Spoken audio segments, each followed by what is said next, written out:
Welcome to another speaker series event brought to you by the Cultural Knowledge Consortium. The CKC is a joint interagency effort of the U.S. government to support the development of sociocultural knowledge and facilitate knowledge exchange across a range of sociocultural communities of interest. Contact information, the CKC blog, discussion forums, and other resources are available on the CKC web portal at ckc.army.mil. You will also find a link to recordings of all speaker series presentations on the CKC YouTube channel. You may submit questions using the chat, question and answer pod in the lower portion of your screen at any time. We'll respond to as many as time allows. Content of this presentation should not be construed as advocacy, nor representing the views of the CKC or the U.S. government. This presentation is unclassified and intended for public release. Enjoy this presentation.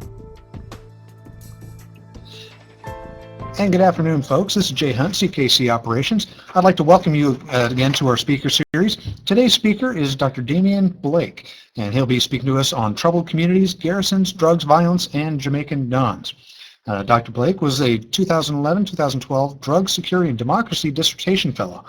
Recently completed his PhD in Political Theory and Policy in the Alliance for Social, Political, Ethical, and Cultural Thought program at Virginia Tech, with his project titled Violent Actors and Embedded Power, exploring the evolving roles of Jamaica's dons. Dr. Blake has been an assistant lecturer in the Department of Government at UWI and in the Departments of History and Political Science at Virginia Tech. Currently, he is an assistant adjunct professor in the Department of Political Science at Virginia Tech. So, without any further ado, I'd like to welcome our guest and turn the presentation over to him, Dr. Damion Blake. Sir, the floor is yours. Thank you very much, and good afternoon to all our listeners. Well, today I want to briefly talk about a part of the research I did in Jamaica. I spent about 8 months inside a what they call a garrison community in Jamaica, and I'll explain what a garrison is, but just think about a inner city community, or in the classic sense of the word, a ghetto, or if in the Brazilian sense, a Brazilian favela, and then you will have an idea of what a garrison is. And I'll go into that a little bit more in this presentation. But the island of Jamaica, as some of you may know, is renowned for its culture, is renowned for its beautiful sightseeing, its beach. Its music has been a cultural icon coming out of the Caribbean, Bob Marley, and recently the sporting exploits of Usain Bolt. But lurking under the veil of this island paradise are some dark zones. And I'd like to put a caveat early in the presentation that garrisons and drug violence and dons who think about an Italian mafioso, or perhaps a Mexican cartel, and then you have an idea of what a don is. It is not a uniform phenomenon across Jamaica, but is found in certain locations, in certain spots. Jamaica has 14 parishes, and garrison communities are spread across about 5 parishes, and especially in the urban capital city of Kingston. So it is not a phenomenon across the entire Jamaica, but in certain spots of the country. So if you will follow with me as I go through a few slides, then I can say some more about this topic of troubled communities, garrisons, dons, violence, and Jamaican dons. So one of the first things that got me started in thinking more about Jamaican garrison communities and dons was an event that took place in Jamaica in 2010 in May, where a community in the western section of Kingston, Jamaica, known as Tivoli Gardens, residents came out in the numbers demonstrating. Women wore white t-shirts and men were out on the streets protesting against the state's plans to go inside the community and take out a guy known as Christopher, aka Doodles Coke, to have him extradited to the United States on drug and gun trafficking charges, which he was alleged at the time to be involved in during the late 1980s and the 1990s, and even into the 2000s. And it struck me as being very interesting why it was that residents came out and were protesting against the state's intent to take Christopher Coke away. And one of the placards that was very telling, as you see on the slide, is it said that Jesus died for us and we will die for Judas, which is this allegedly drug baron. People were willing to die for him. In fact, a very violent gun battle ensued for a few days between the Jamaican state and criminal gangs loyal to Christopher Coke. And in the end, over 75 Jamaican lives were lost from the community of Tivoli Gardens. And Coke was eventually captured, extradited, and brought before the courts in the New York District Court, and was subsequently charged and is now serving some 23 plus years in jail in New York City for gun and drug trafficking charges. And so my question really is, who are these people? Are they legitimate leaders within these communities? And why it is that residents would be so loyal to them? So who are Dons? And I don't know if the slide, if you can see it properly, but as I said before, a Don is like an Italian mob boss in the Jamaican sense, or a Somalian warlord. And in the Jamaican case, they have evolved from as early as the 1940s. Jamaica got its independence in 1962, though its local political parties began to form in the 1930s. Globally, you had the global labor movement taking place, and locally in Jamaica in the 1930s, though Jamaica was a colony of Britain, you had the formation of some of its local parties. And two main parties that emerged during this period, during the 1930s into the 1940s, was the JLP, the Jamaica Labor Party, and the People's National Party, PNP. And these two parties now fill the House of Parliament in Jamaica. And the PNP, the People's National Party, they are now the ruling party in power, came into power in 2011 when the Jamaica Labor Party was voted out by the electorate. Now, these Dons were a kind of local political thugs, if you may, that worked informally on behalf of these political parties. What did they do? What was their job? Well, their job was to ensure strong political support among the local, especially local working class people, especially in the parish of Kingston, and to ensure electoral victories for the political parties. And as Jamaica transitioned into its independence period, the political parties relied heavily on these local enforcers, as they were dubbed then, to ensure that people would go out and vote for either the JLP or the People's National Party.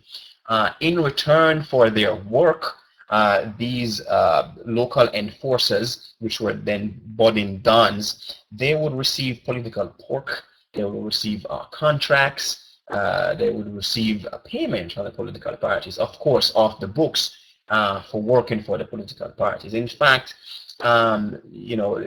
these local enforcers, they received weapons as well through different kinds of means as a way of supporting their political party and ensuring that they would have electoral victories. By the 1980s, however, a transition began to take place. The Colombians, in fact, were engaged in the trafficking of cocaine, and this passed through the Caribbean corridor. And the Jamaican enforcers cashed in, as it were, on the Colombian cocaine trade. And so the Colombians used these enforcers as transshipment entities, bringing cocaine from South America through the Caribbean corridor into the United States, and even as well as the United Kingdom. And so what happened is that these local enforcers now became more autonomous. They began to shed their ties in several ways of their partisan patrons. They now became more independent. They had alternative sources of income, which they used to purchase weapons and to control turf inside their communities. And so though they still had connections with political parties, in many ways they became almost semi-autonomous. And at the back end of that, community members began to look up to these guys who now became the Don, the community leader, look up to these guys for several things. Let us remember that Jamaica is a developing country, and in terms of its economic development, it has always been working its way up, as it were, in a post-colonial society. And so these communities, garrisons largely, are poor neighborhoods. And so these dons are in many respects revered and looked up to by community residents because of the spoils that they can distribute to residents. And a common saying among Garrison residents is that the state is either unwilling or incapable of providing access to goods such as education, goods such as employment, goods such as fixing the roads in the community, goods such as providing a community center. And so the state is seen as being incapable or unwilling to do that for them. And so these local community leaders, aka dons, now fill that vacuum left by the Jamaican state. And so in that way, dons now have begun to emerge as strong, powerful community leaders. An interesting thing that I want to point out before I move on to discussing the garrisons in more detail is that the concept of a don is not a homogeneous one. And this is seldomly said in the literature or by many other scholars, that I created a 3-tier level of dons that I found in Jamaica. So there's the street level type of don. Now this guy controls a particular avenue or a particular street, as the title suggests, in a larger community. They are not heavily awash with weapons or with funds, and they engage in several things: petty robberies, extortion, and the sporadic robberies, especially in transportation system routes. Higher above the street don are area dons. Now these dons controlled several avenues or several streets within a particular garrison. In fact, some area dons control an entire garrison community in the Jamaican context. They have more funds. They have deep connections with the political parties in Jamaica. They engage in larger extortion rackets. They have legitimate as well as illegitimate businesses, and they are also involved in the trafficking of drugs, cocaine, and especially marijuana.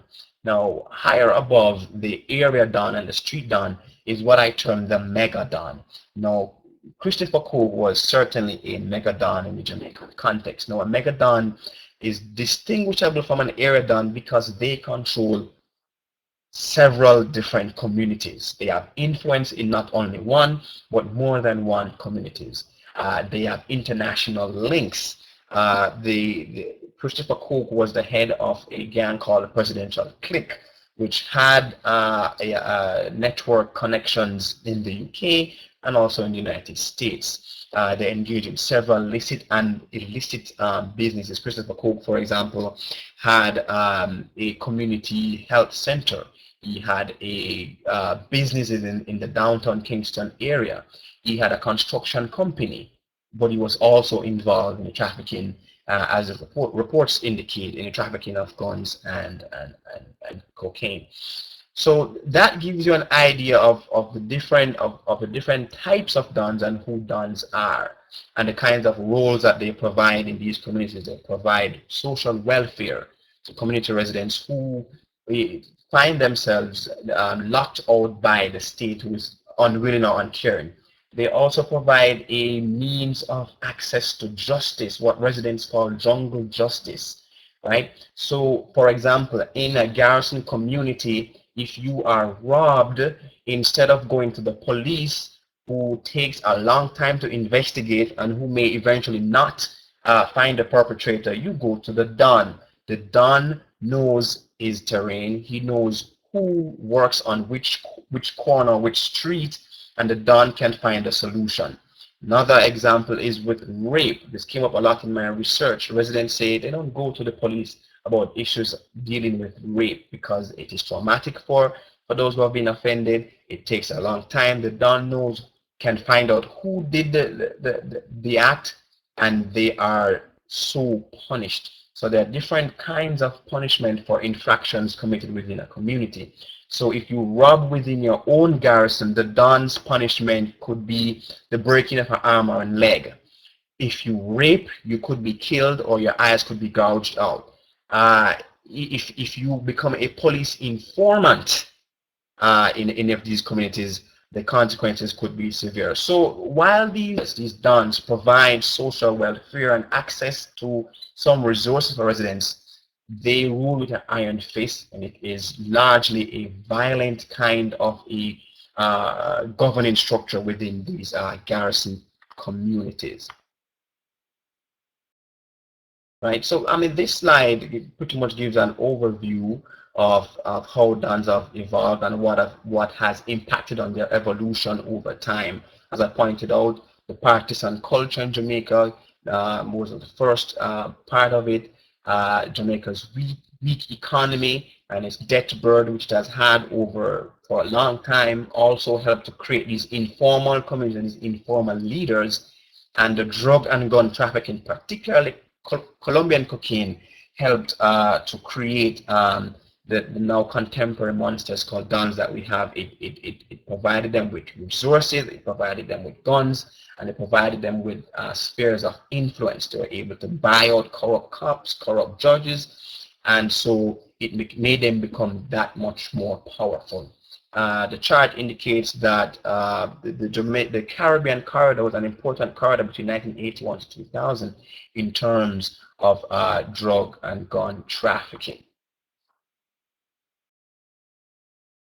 All right, this slide gives that in terms of a categorization of the things that they do. So they help with partisan mobilization in terms of rules, social welfare, security, and protection. Dons also help to protect their garrisons from other garrison communities. Now, in other garrison communities, you may have a rival gang, and so residents always make the point that when they have a Don in their community, the Don helps to provide security. The police is not always willing or is not always a reliable source of protection. At least that is the perception that residents in these garrison communities have.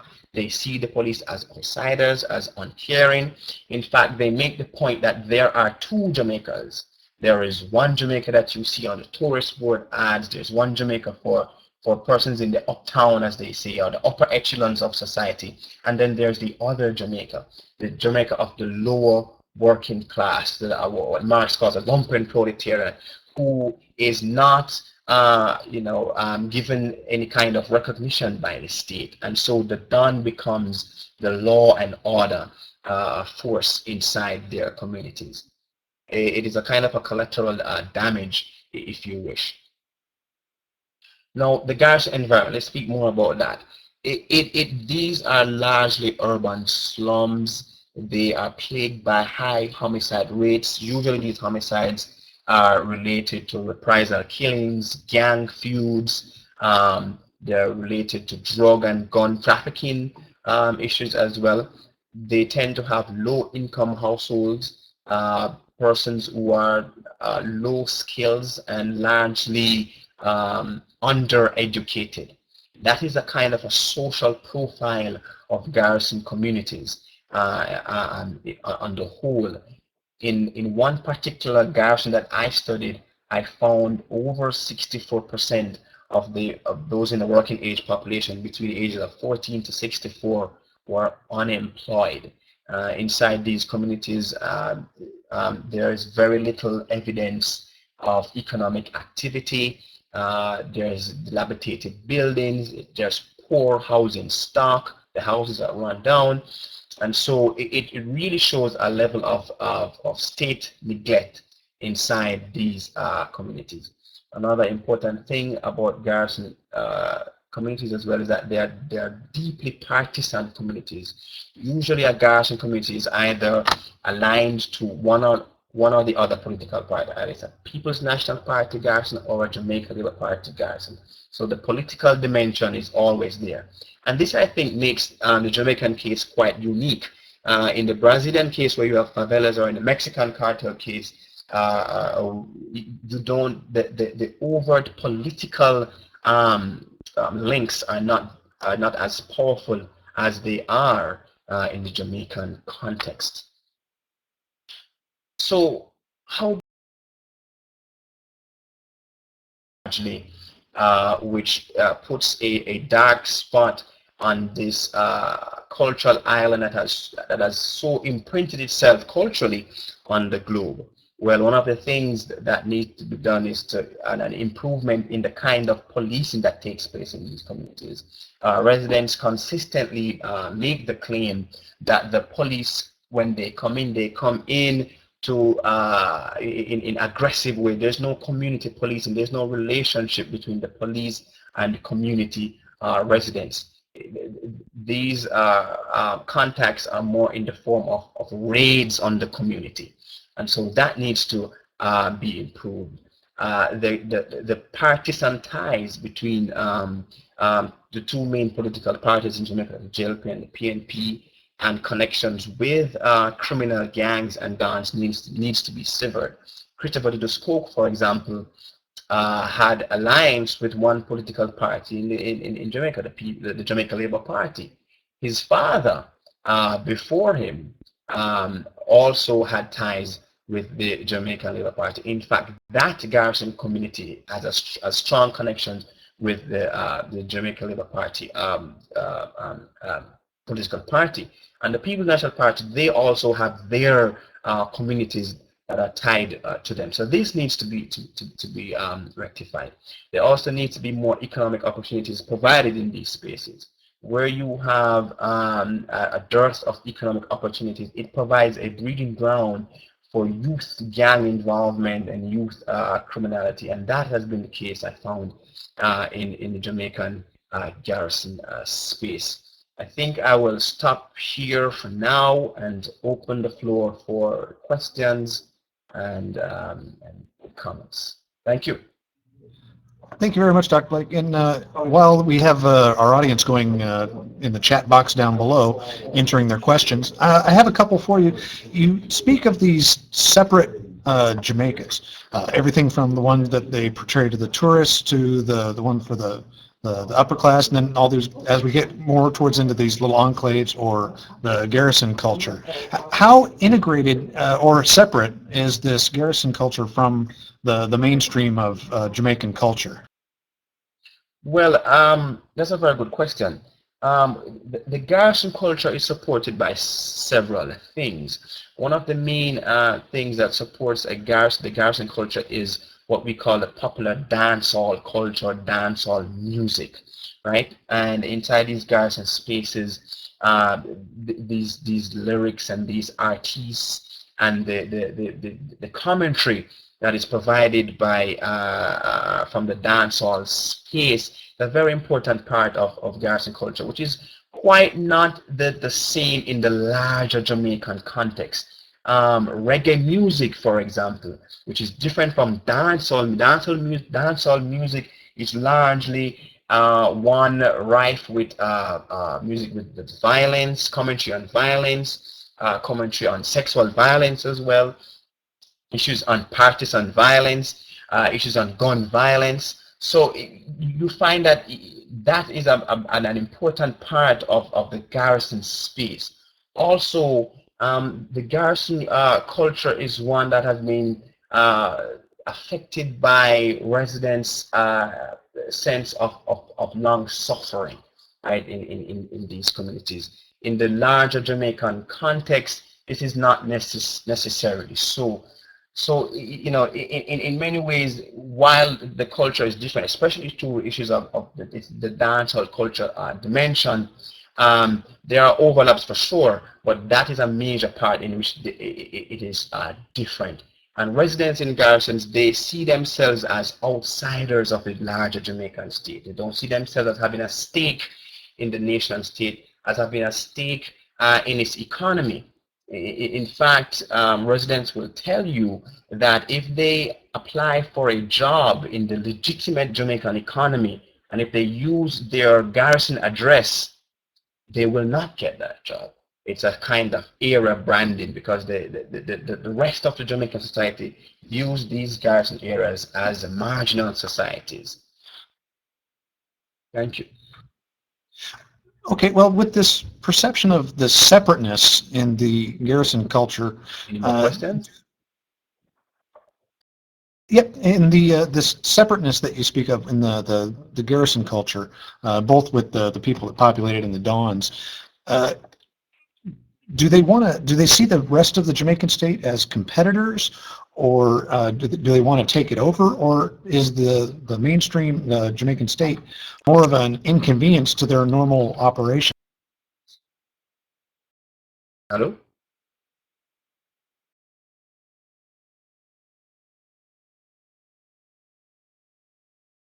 Are you able to hear us? I'm hearing you now. Yes. Okay. Did you hear my last question? I didn't hear it. No, I didn't. Okay, the question was with this perception of separateness of the garrison culture, do they view the Jamaican government as a competitor, or do they want to take it over, or do they see it as more of an inconvenience to their way of life, their separate culture? Well, yes. I mean, especially with the case of the Jamaican dons and gangs that operate inside garrisons, there is no real attempt to take over the Jamaican state, but rather they see the state, especially the police, law enforcement, as an inconvenience to their versions of governance, right? So what these dons and gangs are really interested in is a very selfish kind of prerogative. They want to engage in their drug and gun trafficking vis-a-vis cocaine or marijuana as a way of empowering themselves. Um, though they do show that they care about their communities in the sense of the things that they provide, they will engage in building sports complexes. They will engage in providing tuition fees for residents for them to continue their education. But what they really want is to have complete control over the turf, because the turf for them provides them with an area that can a secure area to conduct their criminal enterprise, but B, it also provides them with a sense of social status. One has to understand that in the Jamaican society, prestige and status is an important thing.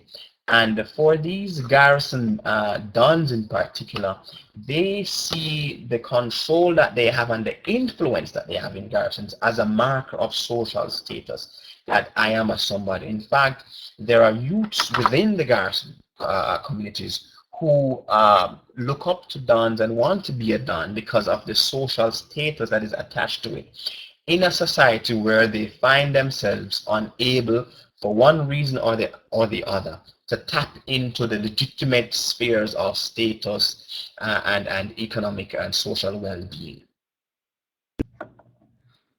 Okay, and well, with that same kind of social status and the drug trafficking, do you see that, admittedly, Jamaica has some, while the cultivation and distribution of drugs such as marijuana are technically illegal. Is that still correct?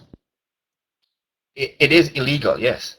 Although I get the impression that there's a lot of times that people look the other way when it comes to selling it. There's a lot of activity on the street. How do, if the power base of these dons is based on the movement of drugs, how do the various drug legalization movements throughout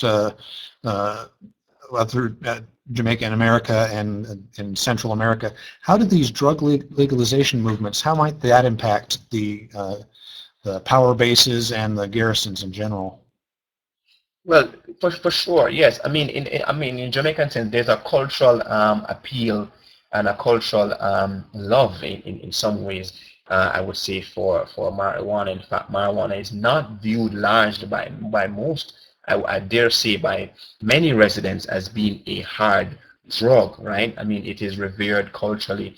In fact, the Rastafarian sect that occupies Jamaica, it is seen as part of their ceremonial practices. So for sure, marijuana is not demonized in the way that crack cocaine is.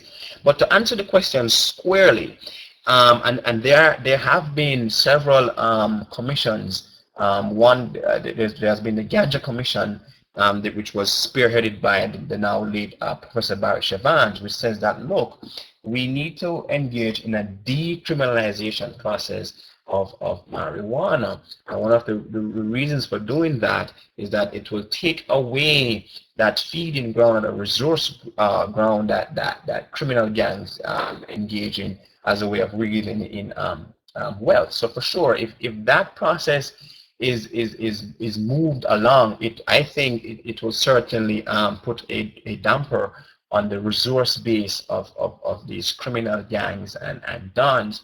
One thing which I didn't I forgot to mention in the presentation, is that there is now a growing trend that I found in my research, and then there's some things coming out now based on police reports, of a drugs for guns trade between Jamaica and the Republic of Haiti.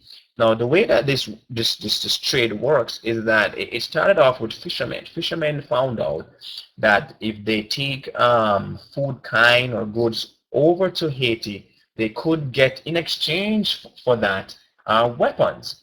They also found that when they took marijuana, which is grown in considerable amounts, especially in the hinterland of Jamaica, that they could exchange the marijuana for weapons. And so what the police have found, and I found in my own research when I spoke to a fisherman from a fishing village in Jamaica, is that this is a growing trend and a growing trade that now takes place between Jamaica and Haiti. And police reports indicate that several revolvers and handguns used in homicides across the urban sectors of Jamaica are in fact, or have in fact, been traced to Haiti. Now, if there are some legal policy reformations on the issue of marijuana, then perhaps that might be one angle of tackling this growing nefarious trade between Jamaica and Haiti, the guns for drugs trade, which is really marijuana in exchange for weapons. Okay, Dr. Blake, you mentioned these different levels of dons, and I'm particularly interested in the mega dons, the ones that are more involved in the international crime. How much of the dons are focused purely on local issues, and how many do you see linked into international crime, particularly as a throughput for the drug traffic into Haiti and onward to the U.S.? Okay, right. I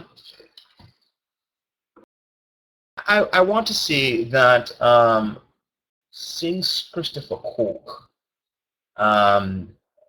they're now on record, and based on my research and based on the ongoing research, that we have not yet identified any other megadon.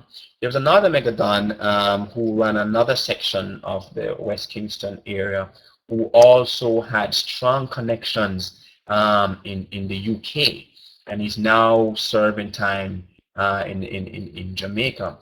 And these megadons are the more dangerous type, as you may pick up from what I've been saying, because they do in fact have their syndicate groups overseas.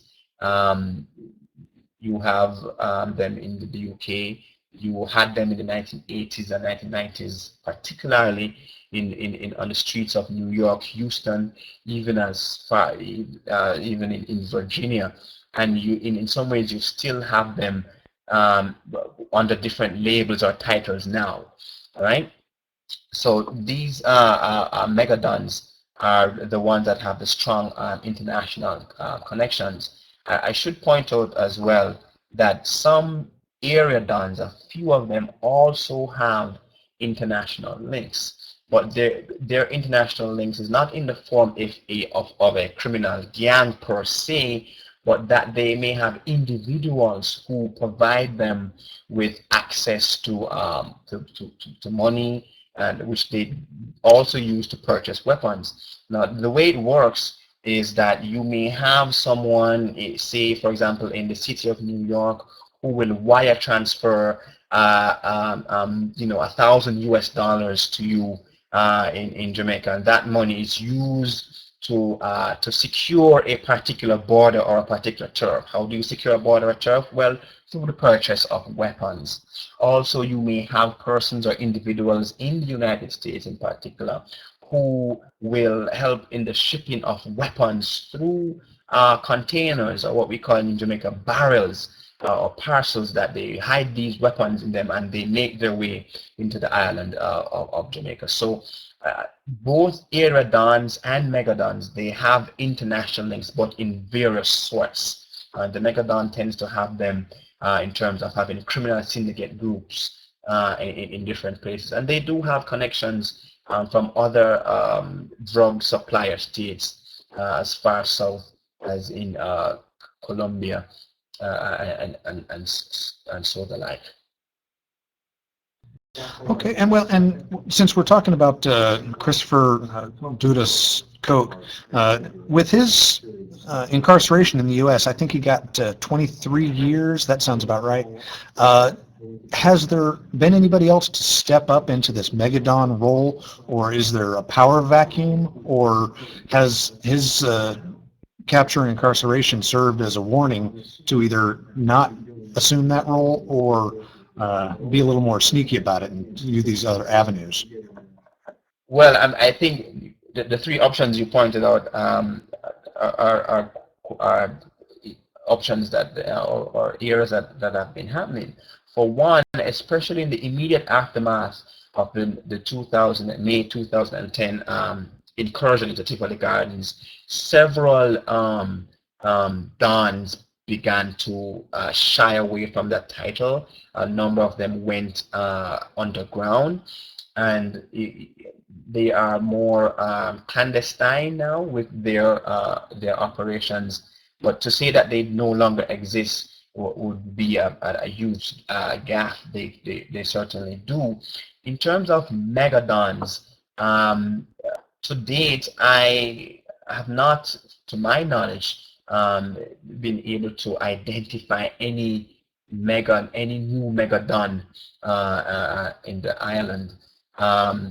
What exists, especially in Christopher Koch's former community, it is a power vacuum. There have been several lower level street gangs and street dons and persons who are vying for that leadership role, and so you have a power vacuum, which in and of itself is quite dangerous because you have these rival gangs trying to quite these communities quite unstable, and so you have these sporadic upsurge of inter-gang violence. Well, and I'm seeing a along question those, here. yep, Can I've I got read that, and this is from actually our own Dr. Gamma Garrity. Her question, and this was about what I was going to ask, is, and to lead into it, with this power vacuum and the dangers that come along with people trying to assert power, how far can it spread? And Dr. McGarrity's question here is, to what extent is the Garrison and Don culture pervasive outside Kingston? How about in the rural areas? Does it extend out there, and could those be flashpoints for reasserting? That's an excellent question, and it is a question that I indicate at the end of my own research, that perhaps we need to start looking there. That for sure, the Don and Garrison phenomena is spreading. Jamaica has 14 parishes. Kingston is the central capital city, but it is spreading towards the western end of the island, in areas such as the parish of St. James, in the city called Montego Bay, which is the second city. There are syndicate groups, for example, of the presidential clique, that there's a syndicate group operating in that area. There are garrison-like communities in the parish of St. James, in places like Spanish Town, which was the original capital of Jamaica, and that was the capital that the Spanish instituted when they had control of the island. That Spanish Town is also another volatile city, where you have several gangs and several types of dons, particularly street dons and area dons. There have been several arrests, several dons have been taken out, as in they are incarcerated from the city of Spanish Town within the larger parish of St. Catherine. So yes, the Don and Garrison culture is spreading. I am hesitant to say it is pervasive, because it is not, but there are some hotspots, and the hotspots are Kingston Central, in parts of the city of Montego Bay, and especially in parts of the city of Spanish Town, which is in the parish of St. Catherine. You do certainly have these dons. In the eastern parishes of Portland, for example, Portland has a strong fishing village community, and reports suggest that a number of the drugs for guns trade happens through perhaps the eastern side of the island. So the phenomenon is spreading, but to say it's pervasive, I am hesitant to say it is, because it is not. But there are hotspots for sure.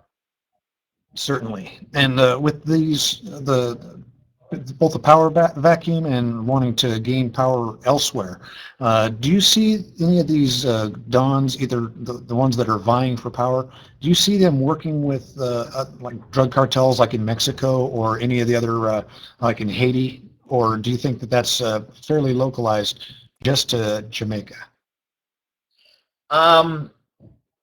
In one sense, I know they certainly, it's a localized Jamaican issue, but as I said earlier in the presentation, that the Caribbean corridor is a transshipment point, and they do have cells, or they do have a, for want of a different terminology, a working relationship with criminal and drug barons from South America, because it is, after all, a big business for them, and as they've tried to move that drugs from South America into North America and the UK. So there have been alliances. In fact, there have been reports of Jamaican gang members or dons who have been executed because they crossed some of their associates from South America, particularly the Colombians. I don't know, I've not heard of any connections with the Mexican cartels. What I do know is that the Jamaican dons, particularly the shower posse, and this is heavily documented with online sources, in the 1980s, the shower posse, which were Jamaican gangs operating particularly in places like Miami and New York, they were hired guns by the Colombians to get rid of any competition they had on the streets of New York and Miami and those major cities. I don't know that still happens now.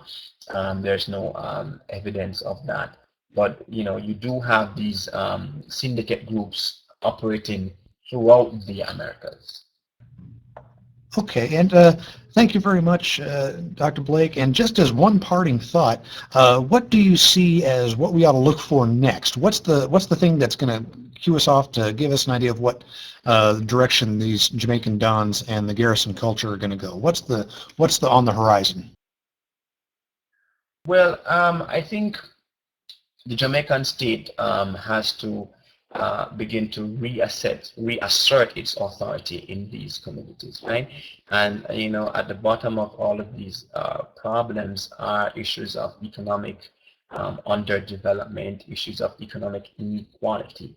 And so in terms of the what next going forward in dealing with these issues of criminal gangs and dons, that the Jamaican state will have to revisit its social welfare programs, the Jamaican, not only Jamaican state, but also stakeholders, right? Those who are part of the marketplace, as it were, will have to begin to make more investments inside these communities. Because if we make these communities better and make them more economically viable and provide alternative opportunities to these residents, then certainly we would be taking dons and gangs by the knees by taking away their social welfare appeal that they have. And I think once we get that done, then the culture itself will begin to change. And one last point to be made about Garrison culture, that though I've been quite benign and almost very negative about them, that there are vibrant dimensions of Garrisons as well, that and very positive things come out. The art form, for example, some of the music form coming out of these Garrison communities are very, very, very, very, very positive and have made great impacts on the Jamaican society. In fact, many Jamaicans who do well, some of them do come from Garrison and poor communities, but they still have done well and been shining beacons and cultural ambassadors for the island.